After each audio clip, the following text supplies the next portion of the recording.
The world is watching a map of the Persian Gulf, but the real war is happening in the silence that follows the storm. For weeks, the smoke has been clearing over the Strait of Hormuz, yet the tension has only tightened, pulling the global economy into a chokehold that shows no sign of relenting. Since the beginning of Operation Epic Fury, the waters that carry nearly 1/5 of the world's daily oil and liquid natural gas supply have been largely paralyzed, transformed from a bustling maritime highway into a graveyard of commerce. We are looking at a theater of operations that has already cost the American taxpayer $29 billion, a staggering figure. When you consider the loss of 42 advanced aircraft that will never return to their hangars, this is no longer just a border dispute or a localized standoff. It is an era-defining collapse of stability that has forced the hand of the White House and the Pentagon alike. When the dust settles on the opening days of this conflict, the numbers tell the grim story of escalation that few analysts saw coming. We are talking about thousands of the most lethal soldiers on the planet now moving into a theater that is barely 300 miles wide at its narrowest point. The arrival of the 82nd Airborne Division, specifically its 1st Brigade Combat Team, introduces 2,000 of America's finest paratroopers into the equation, but they are far from alone. Across the vast expanse of the Pacific, the USS Tripoli Amphibious Ready Group is surging toward the region with 4,500 personnel, supported by the 31st and 11th Marine Expeditionary Units. This is not just a show of force, it is a mobilization of iron and will design to flip the script on a regime that has spent decades banking on its ability to leverage its geography against the global order. The hidden logic here is cold and calculated. If you look at the map, you see the strategic heart of the Iranian economy, Karg Island, sitting just 20 miles off the coast. That small speck of land, measuring just 7.7 square miles, is the true center of gravity. 90% of Iran's oil exports flow through its terminals, accounting for 57% of the nation's total revenue. To hold the island is to hold the leash on Tehran's entire financial lifeline. The United States has realized that destroying missile batteries is only half the battle, and that the only way to permanently reopen the Strait of Hormuz is to sever the artery that feeds the Iranian war machine. The decision to deploy the 82nd Airborne, a unit designed for rapid response and decisive action, signals that the time for patience has expired. The Pentagon is betting that the threat of an occupation is enough to break the Iranian will, but we have to ask ourselves what happens when that bet is called. With thousands of American boots and a mountain of hardware now converging on the Persian Gulf, the military infrastructure is in place to do what many thought impossible: take and hold the most valuable piece of real estate in the Middle East. But is this a genuine path to peace? Or is the military leadership leading us into a tactical trap from which there is no easy exit? As the transport planes descend and the assault ships cut through the waves, we are forced to wonder, are we witnessing the first steps of a total occupation, or is the 82nd about to be sacrificed on the altar of a political miscalculation? That risk of a tactical trap is exactly what keeps commanders at Central Command awake at night. If the 82nd Airborne drops onto Karg Island, they are not entering a vacuum. They are stepping onto a 7.7 square mile industrial platform that sits in the crosshairs of an entire nation.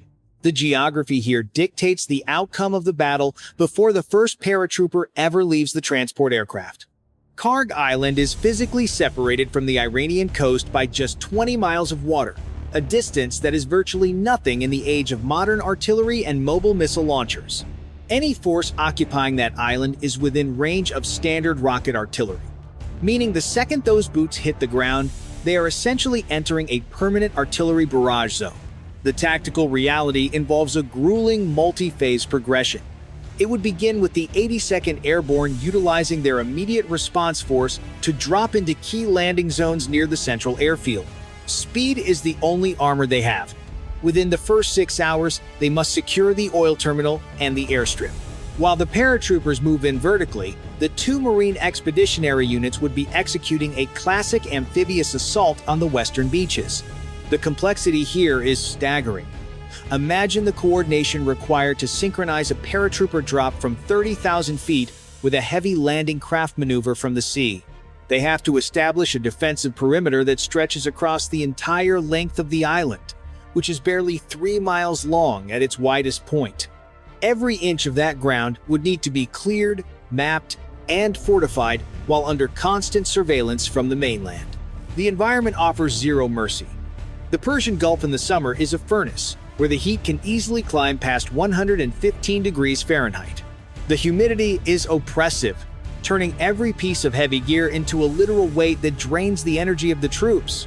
There is no natural cover on Karg Island, just endless concrete tanks, rusted pipes, and industrial scaffolding. It is a labyrinth of steel, which actually complicates infantry movement. You cannot easily clear an oil facility because it is built to be a fortress of pipes and tanks. It is a nightmare for room clearing and close quarters combat. Furthermore, the supply chain is a massive liability. Being 140 miles away from the nearest secure support base in Kuwait City means that every liter of water, every crate of ammunition, and every medical supply must be shipped across a dangerous corridor of water or flown in on vulnerable transport planes. If the US successfully takes the island on day 1, the real war starts on day 2. The Iranian response would likely be a combination of swarm attacks, using hundreds of small, fast-moving, and explosive-laden boats, and relentless precision strikes from the mainland. The 82nd would have to establish a sophisticated air defense umbrella within hours. If they fail to get those Patriot batteries operational before the sun rises, they risk losing the entire force to a concentrated salvo of ballistic missiles. The military planners know this. They know that holding the island for a week is a monumental achievement, but holding it for a month while facing a determined enemy just 20 miles away is an entirely different caliber of warfare. The terrain essentially turns the island into a fishbowl. The Iranians know exactly where the Americans are because there is literally nowhere to hide. This is why the tactical plan is not just about infantry tactics.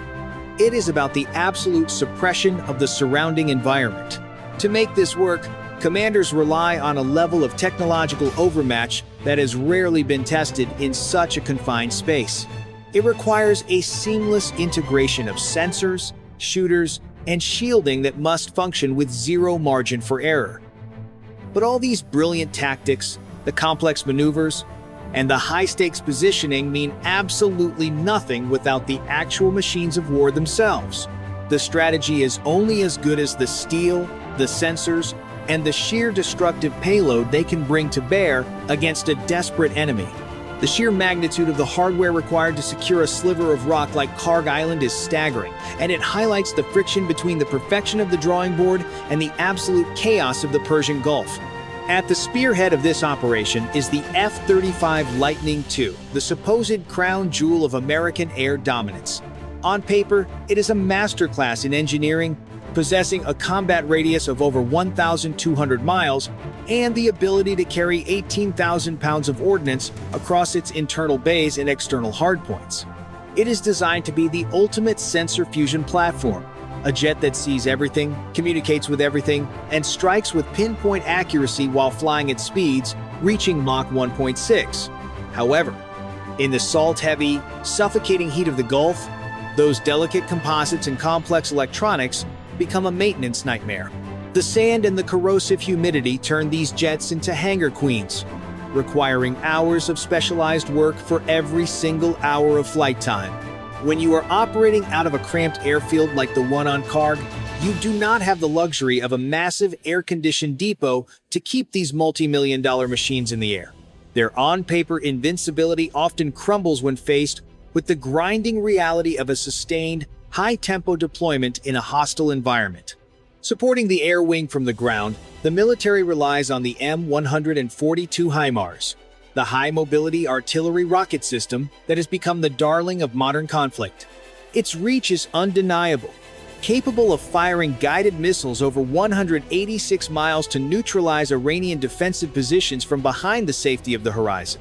It can carry 6 GMLRS rockets, or 1 heavy ATACMS missile at a time, turning any target within that range into dust within minutes. Yet, the brilliance of the system hides a logistical trap. A HIMARS unit is only as effective as its reload supply.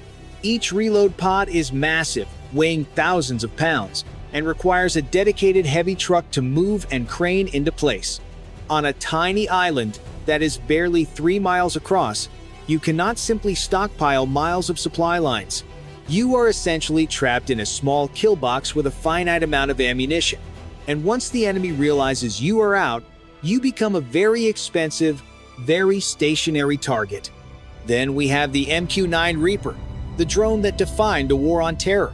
With a range of over 1,150 miles and a payload capacity of 3,750 pounds, it is the ultimate eyes-in-the-sky asset. But in the contested airspace over the Strait of Hormuz, the Reaper is a liability. It is slow, lumbering, and lacks the stealth characteristics required to survive in a high-threat environment saturated with radar-guided surface-to-air missiles. We are not fighting insurgents with AK-47s anymore. We are facing a state actor with a complex, integrated air defense network. The Reaper is a sitting duck, and its combat performance in a peer-to-peer scenario is drastically different from its success in uncontested zones. It might provide the data, but it requires a massive, complex umbrella of support just to survive its own mission parameters. Perhaps the most absurd logistical challenge is the M1A2 Abrams main battle tank. Weighing in at a massive 140,000 pounds, or 70 tons, this beast is a marvel of armored warfare, capable of reaching speeds of 42 miles per hour on flat terrain. It is designed for land wars on the plains of Europe or the deserts of the Middle East, not for the fragile, oil-soaked, and potentially unstable concrete infrastructure of a small island. Trying to maneuver a 70-ton tank across the bridges and terminals of Karg Island is an engineer's worst nightmare. One collapse of a critical bridge or a ruptured fuel line beneath the heavy treads could render the entire armored platoon immobile, turning them into static pillboxes rather than maneuverable weapons of war. Finally, the entire mission hinges on the Patriot missile system. It is the defensive shield that must stay active, with engagement ranges reaching 100 miles against incoming threats. On paper, it is the gold standard for intercepting ballistic missiles, but its combat performance is sensitive to the angle of attack, the number of incoming targets, and the speed of the intercept. If the Iranians launch a swarm of dozens of low-cost disposable drones simultaneously, they can effectively overwhelm the system, forcing it to burn through expensive interceptors until the magazines are empty. It is a classic asymmetric trade-off, a multi-million-dollar missile used to stop a $10,000 drone. If the Patriot battery fails to hold that protective umbrella, the entire expeditionary force on the island is exposed to a level of destruction that could make the initial landing irrelevant. We are looking at a scenario where the most advanced hardware on Earth is being pushed to its breaking point by the simple, brutal arithmetic of a determined enemy. It is a sobering realization that modern wars are not just fought with the power of bullets and missiles, as the machines themselves are only as strong as the geopolitical strategy that deploys them. The geopolitical strategy is a delicate dance between total annihilation and absolute control. It turns out that the most effective weapon in this arsenal is not a bunker buster or a stealth fighter, but the cold, hard reality of the balance sheet. By threatening to seize Karg Island, the United States is holding a scalpel to the throat of the Iranian economy, attempting to cut off the 57% of export revenue that sustains the regime. This is the non-kinetic theater where the real war is being fought. It is a game of economic attrition. The goal is to force a systemic collapse, making it impossible for the leadership in Tehran to fund their proxies, maintain their military infrastructure, or even pay their own security forces. But this strategy carries a terrifying price tag that goes far beyond the billions already spent on ordnance and deployments. We have to look at the domestic side of this equation, because the American public is watching closely, and their patience is wearing thin. When the cost of a gallon of gasoline climbs, when inflation ripples through the supply chain, and when the images of American soldiers deployed in a foreign desert dominate the nightly news, the political cost of this operation begins to skyrocket. Washington is walking a tightrope. They need to show strength to reassure global allies that the Strait of Hormuz will remain open, but they cannot afford a permanent, long-term occupation that bleeds the national treasury dry. It is a paradox of modern power. If the United States succeeds in neutralizing the threat, it may inherit the responsibility of rebuilding an entire nation's energy sector. If they fail, or if the regime decides to burn their own facilities to the ground, the resulting spike in global energy prices could plunge the international economy into a recession that makes the initial cost of this war look like a drop in the bucket. The ultimate irony of Operation Epic Fury is that the very infrastructure the US seeks to secure is the same infrastructure that Iran might destroy in a final desperate act of defiance. If the terminals on Karg Island are incinerated, the Strait of Hormuz effectively closes itself, not through a blockade, but through a total loss of production capacity. The US would be left holding a scorched rock, responsible for an environmental and economic catastrophe that would take years to untangle. This is the true hidden cost of the conflict. It is not just about moving troops. It is about managing the collapse of a regional order and hoping that the new foundation is more stable than the one we have destroyed.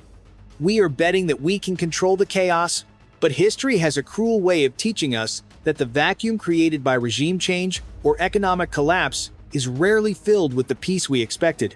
Ultimately, we are left to wonder if the game is truly worth the candle. Is the permanent neutralization of a regional power worth the risk of a decade-long quagmire and a destabilized global energy market? We want to hear what you think about the stakes of this operation. Is the seizure of Karg Island a brilliant masterstroke or a reckless gamble that ignores the lessons of the past? Sound off in the comments down below. Let us know your take on the strategy. And if you found this analysis as deep and detailed as the situation demands, make sure you hit that subscribe button. Turn on the bell icon so you never miss a briefing from Military Horizon, because as the situation in the Persian Gulf continues to evolve, we will be right here breaking down the realities that the headlines often miss. Thanks for watching, and we will see you in the next one.